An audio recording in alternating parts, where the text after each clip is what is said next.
मेरी जिंदगी का तुम ही आसरा हो, मैं आशा की लरिया न रह रह पिरोती, अगर तुम न होते, अगर तुम न होते, हमें और जीने की चाहत ना होती, अगर तुम ना होते, अगर तुम ना होते।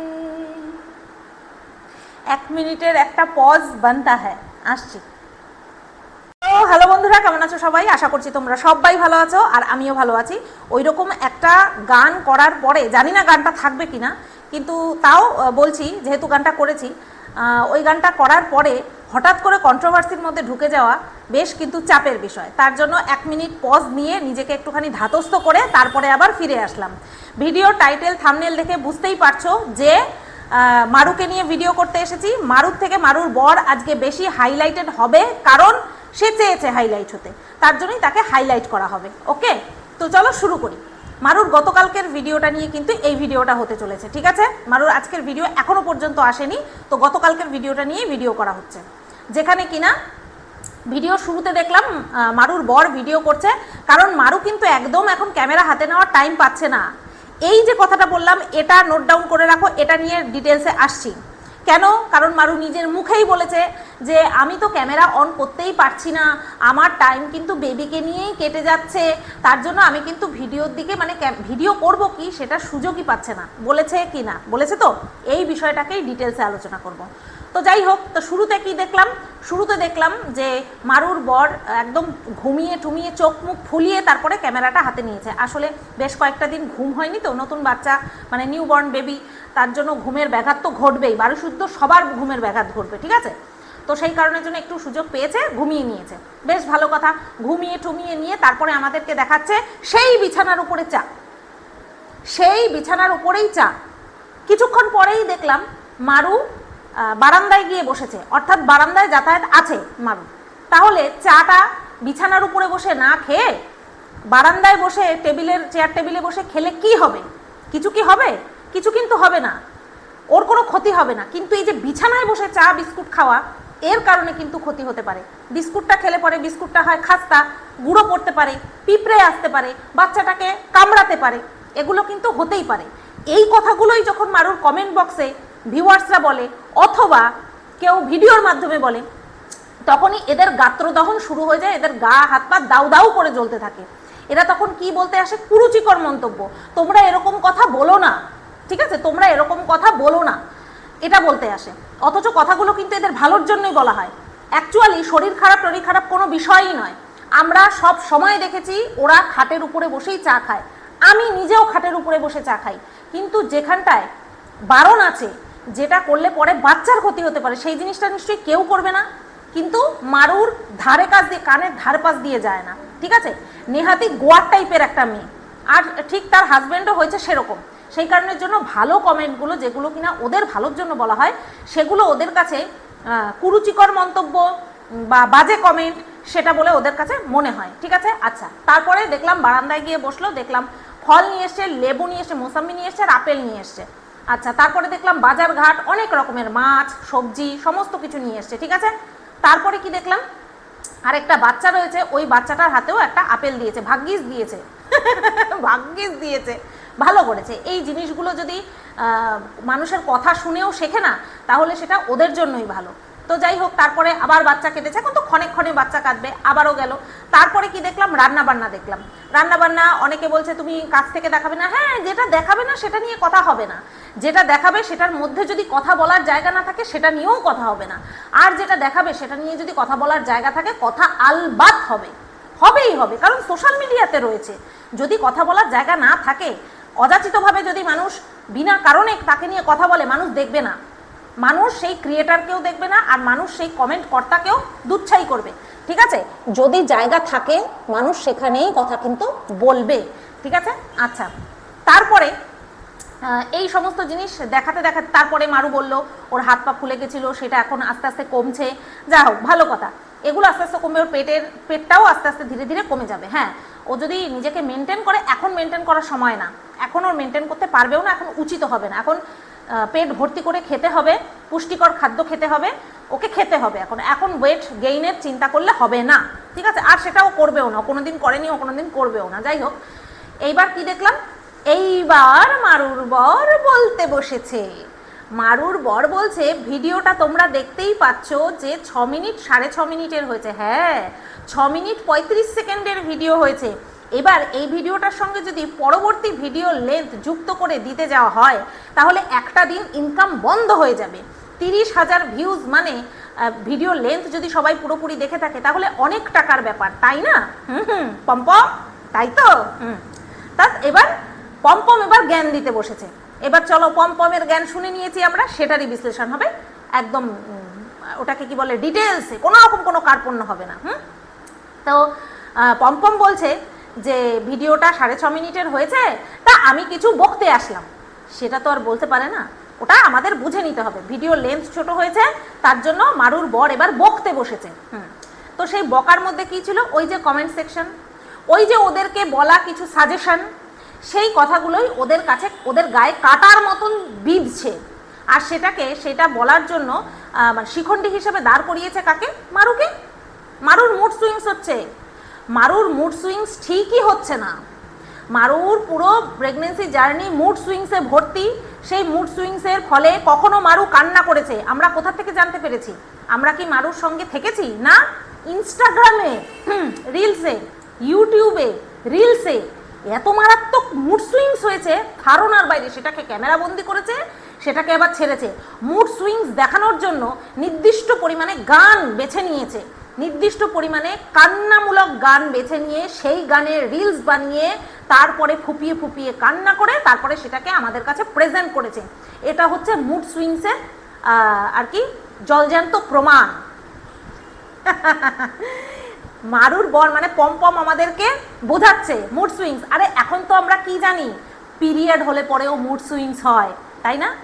বলে দেখো তো, আগেকার দিনের মামাসিদের কাছে মুড সুইংস, সেটা বলবে সেটা কি খায় না মাথায় দেয়, তাই না? এরকমটা বলবে। হ্যাঁ, মুড সুইংস হয়, নর্মাল টাইমেও মানুষের মুড সুইংস হয়। এটা প্রেগনেন্সি, এটা পিরিয়ড, এটা আফটার ডেলিভারি, এই জন্য অপেক্ষা করে না। হ্যাঁ, বিষয়টা কি, তখন মানুষের সামনের মানুষের মুড সুইংসকে ওটাকে কি বলে, পাত্তা দেয়। এমনি টাইমে তোমার হোক না, তুমি এমনি টাইমে খিটখিট করো না, এমনি টাইমে তুমি কোনো ইমোশনাল বই দেখছো, তুমি ইমোশনাল হয়ে যাও না। সব সময়ই আমাদের মধ্যে মুড সুইংস চলতে থাকে, মুড আছেই সুইং হওয়ার জন্য, কিন্তু সেটাকে বেশি প্রায়োরিটি বিশেষ টাইমে দেওয়া হয়, যেটা আগে দেওয়া হতো না, এখন সেটাকে দেওয়া হয়, যেটা কিনা ভালো কথা। কিন্তু সব বিষয় মুড সুইংসের উপরে ঘাড়ে চাপিয়ে দিয়ে চালিয়ে দেবে, তা তো হবে না বাছা ধন, তা হবে না, ঠিক আছে? আচ্ছা, তাই এবার বলছে মারুর মুড সুইংস হচ্ছে, তোমরা এই ধরনের কমেন্ট করছো, সেটা দেখে মারুর মুড সুইংস হচ্ছে।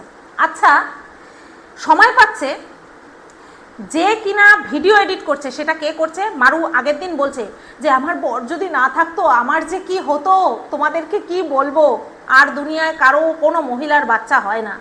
তারা এরকমটা বারবার বলে না, এরকম বারবার জাহির করে না, আমরা সবাই দেখছি যে হ্যাঁ করছে, কিন্তু এই করার পেছনে আখেরে কারণটা কি সেটাও আমরা জানি। নতবা কারোর স্বামী তার ইনকাম বন্ধ করে, তার দোকানের কাজ বন্ধ করে তারপরে বউয়ের সঙ্গে কেবিনে থাকবে না। যদি এখানে মারুর বর কোনো প্রাইভেট কাজ করত বা সরকারি কাজ করত, অর্থাৎ নিজেদের এই দোকান যেখানে কিনা ওর বাবা থাকছে, এরকম যদি অপশান না থাকতো না মারু, তাহলে তোমার এই যে বরকে একেবারে সবার চোখে দেবতা তুল্য করে দিয়েছ, এটা করার তোমার জায়গা থাকতো না। পথে এসো বা তুমি এবার মাঠে আসো, তোমার অনেক হয়ে গেছে, তোমার বরকে নিয়ে বরণ করা অনেক হয়ে গেছে।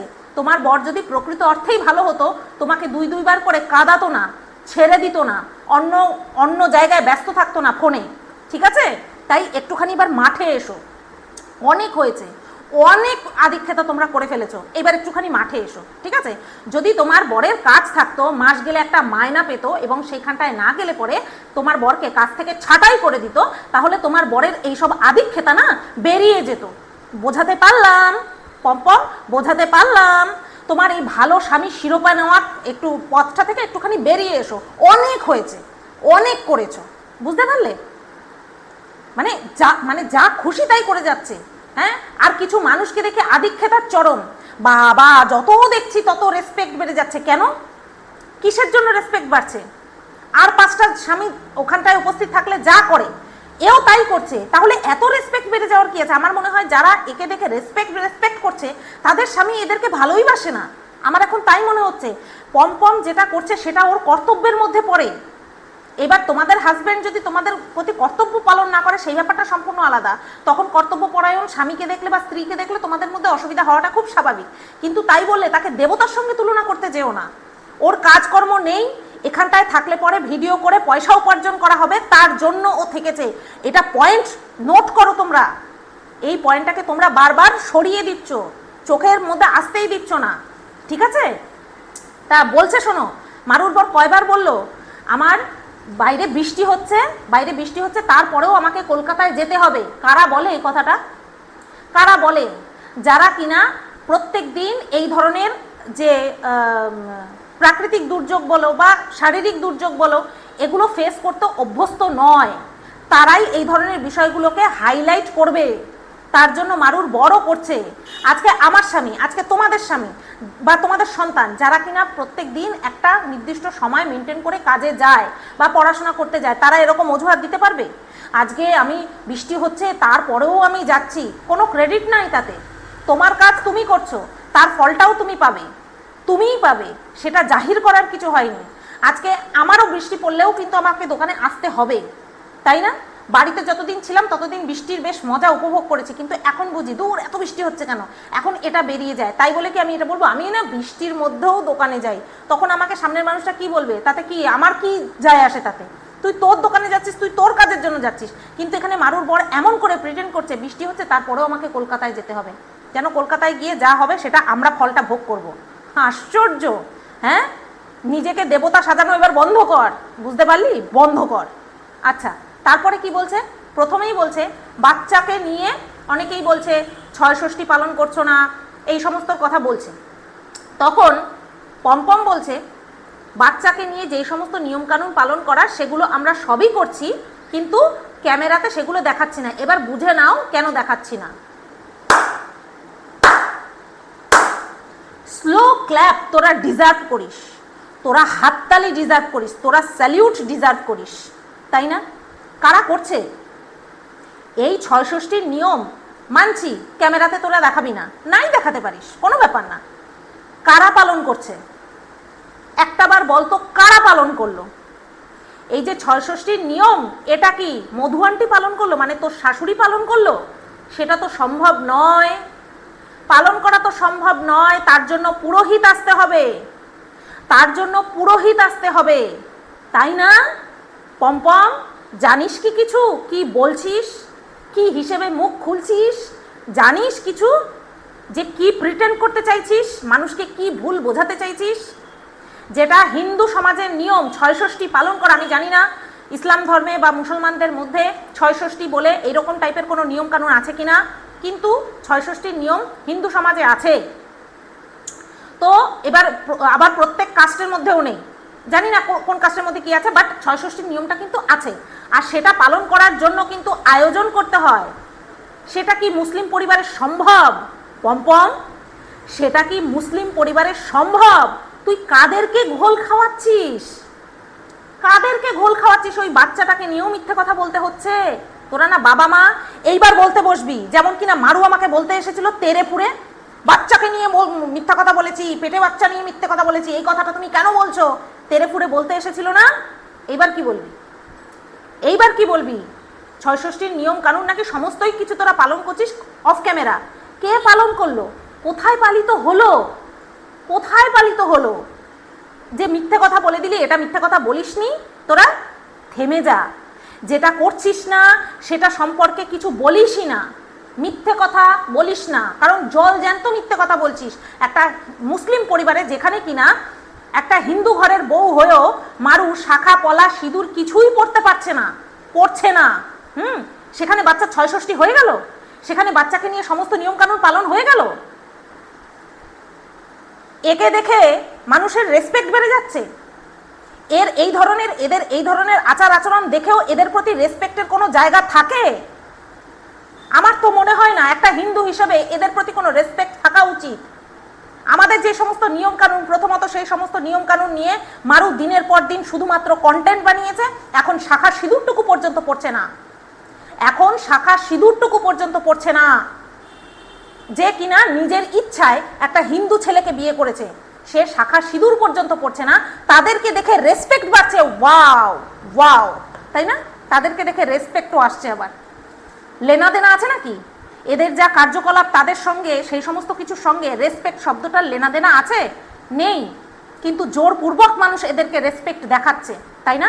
এটা মারাত্মক একটা সেন্সিটিভ বিষয়, আর সেটা নিয়ে এরা ছেলে খেলা করছে, যেখানে কিনা নিজেদের বাচ্চাকে নিয়েও এই ধরনের কথা বলতে ছাড়লো না। ঠিক আছে, এবার বলবো মারু শাখা পলা পড়া নিয়ে। অনেকেই বলছে ওকে কেউ কিছু পড়াতে পেরেছে, অথচ এদের প্রতি রেসপেক্ট আসছে।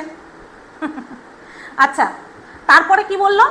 মারুর প্রেশার, এটাকে দিয়ে ভিডিওটা করা স্টার্ট করলো। ঠিক আছে, মানে বললাম না শিখণ্ডী ব্ল্যাকমেল করা, সেগুলো করছে। মারুর প্রেশার এতটাই হাই ছিল অপারেশনের সময় যে ইমার্জেন্সি পারপাস ভর্তি করে দেওয়া হয়েছে। সেই সময় ডেলিভারি যদি না করতো আরও বেশি ক্রিটিক্যাল সিচুয়েশনের মুখোমুখি ওরা হতে পারতো। প্লাস ওর প্রেশার এতটাই হাই, 1.5 মাসের জন্য ওদেরকে প্রেশারের, মানে মারুকে প্রেশারের ওষুধ দিয়ে দিয়েছে। তার আগে বলি, ওই যে কয়দিন মারুর কাছে ছিল আফটার ডেলিভারি, সে কয়দিন মারু কতখানি কষ্ট পেয়েছে, কাতরেছে ব্যথায়, সেটা দেখে মারুর কতটা যন্ত্রণা হয়েছে সেটা কিন্তু পম্পম উপলব্ধি করে ফেলেছে। একদিন আগেই মারু বলল, যার এই অপারেশন হয়নি সে কোনোভাবেই বুঝতে পারবে না কতটা যন্ত্রণাদায়ক এই অপারেশন। আর তার একদিন পরেই বর বলছে, আমি চোখে দেখেই বুঝতে পেরে গেছি। যাই হোক, কথাবার্তার ঠিক ঠিকানা থাকবে না, কারণ নিজেদেরকে যখন, নিজেদের কার্যকলাপ যখন মানুষ ঢাকা দেয় না, তখন কথার কোনো ঠিক ঠিকানা থাকবে না, কোনো স্টেশনও থাকবে না। তা এবার পম্পম বলছে এতই প্রেশার ওর হাই ছিল যে ওকে রীতিমতন প্রেশারের ওষুধ 1.5 মাস খেতে বলেছে। এদিকে ডিম খাচ্ছে, ডিমের কুসুম বাদ দিচ্ছে না। ঠিক আছে, তোমরা আমাকে এটা জানিও, ডিম খেলে উইথ কুসুম প্রেশারে কোনো এফেক্ট পড়ে কি না, তোমরা আমাকে এটা জানিও। ঠিক আছে, এটা আমার সঠিক জানা নেই, কিন্তু আমার এটা মনে হলো, তার জন্য আমি বললাম। এবার যদি তোমরা বলো যে না সুতপা প্রেশার বাড়ার সঙ্গে ডিম খাওয়ার কোনো সম্পর্ক নেই, তাহলে আমি ভাববো যে না, যেটা আমি ভাবছিলাম সেটা আমি ভুল ভাবছিলাম। ঠিক আছে, আচ্ছা, প্রেশার হাই, তার জন্য 1.5 মাসের ওষুধ দিয়েছে। অথচ পম্পম আবার নিজের মুখেই বলছে, যদিও বা বাড়ি আসার পর থেকে এখনো একটা দিনও প্রেশার চেক করা হয়নি। আবার বলছে, ভাবছি রেগুলার তো আর ডাক্তারকে ডেকে প্রেশার মাপানো সম্ভব নয়, তাই একটা প্রেশার মাপার যন্ত্র কিনে নেব। সেটা কখন বললো বলো তো? পম্পম কখন বলল? যখন আমাদেরকে নিয়ে কথা বলে ভিডিও লেন্থ বড় করতে বসেছে আর সিম্প্যাথি গেইন করতে বসেছে, তখন পম্পমের মনে পড়লো যে একটা প্রেশার মাপার যন্ত্র পার্মানেন্টলি ওরা কিনে নেবে। এদেরকে প্রত্যেক কথায় কথায় তালি বাজাতে হয়, এদের প্রত্যেক কথায় কথায় এদেরকে স্যালিউট জানাতে হয়। বুঝতে পারলে? প্রেশার এদের এতটাই হাই, এর মারুর এতটাই হাই যে মানুষের কমেন্ট করাকে নিয়ে, মানুষের ভিডিও করাকে নিয়ে এদের আপত্তি আছে, কিন্তু প্রেশার যে মাপছে না সেটা নিয়ে এর কোনো আপত্তি নেই। আচ্ছা, মারুর যেখানে ভিডিও করার সময়টুকু পর্যন্ত নেই, এবার আসি যে বলেছিলাম না গাঁট বেঁধে রাখো, এবার সেই পয়েন্টটাকে ডিটেলসে বিশ্লেষণ করি। যেখানে মারুর সময় নেই ভিডিও করার, যেটা কিনা ওদের earning source, one and only earning source, সেই ভিডিও করার সময় নেই। অথচ কে কি ভিডিও করছে, কমেন্ট বক্সে কয়টা কমেন্ট নেগেটিভ আসলো, সেটা নিয়ে প্রেশার হাই করে ফেলার সময় মারুর আছে। যেখানে মারু নিজের মুখে বলেছে বেবিকে নিয়ে সে এতটাই ব্যস্ত যার জন্য সে ভিডিও করতে পারছে না, বর না থাকলে কি হতো, এরকম করছে। তার নেগেটিভ কমেন্ট দেখে, যেগুলো কিনা সাজেশনমূলক কমেন্ট বা ভিডিও, যেগুলো কিনা সাজেশনমূলক ভিডিও, সেইগুলো দেখে মারুর প্রেশার হাই হয়ে যাচ্ছে। তাই পম্পম অনুরোধ করছে যে তোমরা এরকম টাইপের কমেন্ট করো না। তোমরা যদি কিছু ভুল ত্রুটি হয় সেটা বলো, সেটা আমরা মেনে নেব, শুনে নেব, শুনবো কথা। যখন নার্সিংহোমে তোদের ক্যামেরাতে বন্দি হলো নার্সের সেই সামাজিক কি বলবো সামাজিক অবক্ষয়মূলক একটা কথা, যে 7টা মেয়ে হয়েছে তার মধ্যে তোমার কপাল ভালো, তোমার ছেলে হয়েছে, মানে যাদের মেয়ে হয়েছে তাদের কপাল খারাপ। সেই বিষয়টা নিয়ে প্রত্যেকটা মানুষ তোদের কমেন্ট বক্সে কমেন্ট করেছে, প্রত্যেকটা ক্রিয়েটার যাদের কিনা শিরদাঁড়া আছে তারা ভিডিও নামিয়েছে। কই সেই বিষয়টা নিয়ে তো একটা বারের জন্য ক্ল্যারিফিকেশন দিতে আসলি না, একটা বারের জন্য বললি না যে হ্যাঁ সত্যি আমরা ভেতরে যাই মন মানসিকতা বজায় রাখি না কেন, আমাদের এটা সোশ্যাল মিডিয়ার মাধ্যমে, ভিডিওর মাধ্যমে সোশ্যাল মিডিয়াতে রিভিল করা বা তুলে ধরাটা আমাদের অন্যায় হয়েছে, এটা নিয়ে তো বলতে আসলি না। এটা বুঝিস? এটা সম্পর্কে কি তোরা বুঝিস? বুঝবি না, কারণ তোদের আজন্ম পম্পমের মা যে বলেছে হাবলি আসতে হবে, মানে কার্তিক ঠাকুর ফেলেছিল যখন কার্তিক ঠাকুরই আসতে হবে, অর্থাৎ ছেলে আসতে হবে। ঠিক আছে? যাদের ধ্যান ধারণাতেই গ্রথিত রয়েছে যে ছেলে হতে হবে বা ছেলে সন্তান, ইয়েস, তাদের কাছে এই ধরনের একটা বার্তা, সেটা যে নেগেটিভ বার্তা, সেটা বোঝার মতন সেন্সটুকু পর্যন্ত এদের নেই। এত মানুষ এই বিষয়টাকে নিয়ে বলল, সেটা নিয়ে ক্ল্যারিফিকেশন পর্যন্ত দিতে আসলো না। না আমরা কি খাচ্ছি, আমাদের বাচ্চার এটা হচ্ছে সেটা হচ্ছে, তোমরা নিয়ে এটা বলো না। বাহ বাহ বাহ বাহ বাহ বাহ। বলছি যাদেরকে তোরা বলতে বলছিস যে তোমরা এটা করো না, ওটা করো না, তোমরা এটা বলো না, ওটা বলো না, তাদের সংসার কি তোরা চালাস যে তোদের কথা শুনবে? তাদের স্বার্থ আছে যে না ওরা বলেছে, ওদের মত মতন যদি না চলি তাহলে তো ওরা আমাদেরকে এটা প্রোভাইড করা বন্ধ করে দেবে। নেই তো কোনো স্বার্থ। তারা ভালোবেসে দেখে, তারা এন্টারটেনমেন্ট পারপাস দেখে। সেখানে তোরা যদি কিছু অন্যায্য দেখাস বা এমন কিছু দেখাস যেটা কিনা যায় না, সেই সময়ের সঙ্গে সেই ঘটনার সঙ্গে যায় না, সেটা নিয়ে তারা বলতে পারবে না? বাহ বাহ বাহ বাহ বাহ বাহ বাহ, পুরো ওয়াইটিটাকেই দেখছি কিনে রেখেছিস। আসলে এই যে ভণ্ডামিটা করছিলিস না, যে বউয়ের সেবা করছি, বউকে দেখছি, কাজকর্ম বাদ দিয়ে বউয়ের পিছনে পড়ে রয়েছি, সেটা করে এই যে একটা বিশাল প্রশংসা পাচ্ছিলি, এটাতে হ্যাবিচুয়েটেড হয়ে গেছিস। এই বিষয়টা নিয়ে হ্যাবিচুয়েটেড হয়ে গেছিস, তাই যেগুলোতে মানুষ অঙ্গুলি নিক্ষেপ করছে সেটা সহ্য করতে পারছিস না, বুঝলি? এটাই হচ্ছে বিষয়। আর তার সাথে ভিডিও লেন্থ বড় করার বিষয়টা তো আছেই, তাই না? ভিডিও লেন্থ বড় করার বিষয়টা তো আছেই। বলছি কি, এত যে কষ্ট হচ্ছে, যে বৃষ্টির মধ্যে যেতে হচ্ছে কি যেন বলে তোমার কাজে, কেন যাচ্ছিস? এত কষ্ট করে কেন যাচ্ছিস, তাই না? আবার বলছে আর বেশি কিছু বলতে পারলাম না, 6.5 মিনিটের ভিডিওটাকে 17 মিনিট বানিয়েছিস, মানে বল কতক্ষণ কথা বলেছিস? প্রায় 11 মিনিট কথা বলেছিস। বলে নিয়ে তারপরে বলছিস আর বেশি কিছু বলতে পারছি না, আমি ইমোশনাল হয়ে যাচ্ছি। মিথ্যের পর মিথ্যে বলে বলে কে ইমোশনাল হয়? কিরে পম্পম, মিথ্যে কথার পর মিথ্যে কথা বলে বলে কে ইমোশনাল হয়ে যায়? আবার বলছিস কিছু কিছু মানুষ হয়তো ভিডিও করছে, তাদের ভিডিও দেখে তোমরা এসে কমেন্ট করছো। ও তাই? মানে তোদের কোনো দোষ নেই, তোদের কোনোই দোষ নেই, যা হচ্ছে সবাই এমনিই তোদেরকে বলে বেড়াচ্ছে। তোদের ভিডিও দেখে তো কেউ কিছু বলছে না, সবাই নিজের মন গড়া কাহিনী বলছে, তাই না? কিরে মারু, কার্তিক পুজো, সরস্বতী পুজো, লক্ষ্মী পুজো, দুর্গা পুজো সব কিছু নিয়ে কন্টেন্ট করে ফেললি, আর এখন হাতে শাখা আর মাথায় সিঁদুরটুকু পর্যন্ত ছোঁয়াতে পারছিস না? হ্যাঁ, অপমান করছিস না? বল, অপমান করছিস না ধর্মটাকে? একবার ভেবে দেখ। আর আমি বলিহারি যাই, যারা বলে এদের প্রতি রেসপেক্ট আসে, আমি তাদের প্রতি বলিহারি যাই। তারা কোন ধর্ম থেকে বিলং করে সেটা বড় কথা নয়, তারা যে ধর্ম থেকে বিলং করে সেই ধর্মটাকে কি তারা ভালোবাসে আদৌ? আমি সেই কথাটা বলছি। সব সময় এই যে যেমন অপারেশন হয়েছে তখন শাখা পলা কিছুই পরা সম্ভব ছিল না, সেটা মানা যায়। আজকে বাড়ি আসার পরে ও সমস্ত কিছুই করছে, খাওয়া দাওয়া করছে, মোটামুটি সুস্থ আছে, দেখলে বোঝা যাচ্ছে। শাখা সিঁদুরটুকু পরতে পারছে না, এটা কোনো কথা না। শাখা সিঁদুর পরলে পরেই সতী সাবিত্রী হয়ে যায় না, এটা আমি কখনোই বলবো না। কিন্তু কেন পড়ছে না, কেন পড়তে পারছে না, সবচেয়ে বড় কথা বাচ্চার নিয়ম কানুন নিয়ে মিথ্যে কথা বলল। মিথ্যে কথা বললো, ডাহা মিথ্যে কথা বললো, ডাহা মিথ্যে কথা বললো। সম্ভবই না একটা মুসলিম পরিবারে একটা হিন্দু বাচ্চাটা তো হিন্দু, হিন্দু বাচ্চার নিয়মকানুন পালন করা সম্ভবই না। যেখানে মারু একটা কমন সেন্স, যেখানে মারু শাখা সিঁদুর পর্যন্ত সাবলীলভাবে পড়তে পারে না, সেখানে ওই বাচ্চার নিয়মকানুন পালিত হবে, আর সেটা বাবা হয়ে পম্পম বলে দিবি? ভিডিওটা এই পর্যন্তই রাখলাম, কেমন লাগলো অবশ্যই কমেন্ট করে জানিও। সবাই তোমরা ভালো থেকো, সুস্থ থেকো, টাটা।